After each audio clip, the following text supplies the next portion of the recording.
Voti yanga DPP, voti yanga Professor Arthur Peter Mutharika, voti yanga Malawi watsopano, return to proven leadership, Afrobarometer Sida na Mepo. DPP ikubwerera somboma nanga tifunira njomboni wina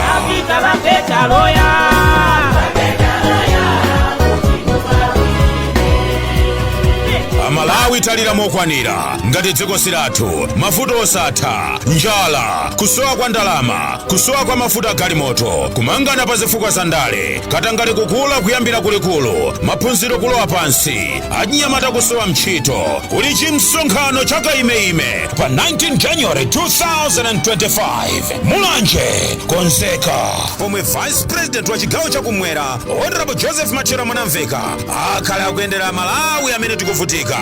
Ndipo misonkhano yaka imeyi idzayende motene kuyambira pa Chikhwaza Primary School, kenako pa Nsikawanja Trading Center, Liwala Trading Center ndi kumalizira zonse pa Chinyama Trading Center. Madera ena monga ku Mulanje Mission, Matambi, Limbuli, Nampungo, Nkando, Mulanje Pasani ndi Mulanje North Constituency akonzeke sabata ikubwerayo.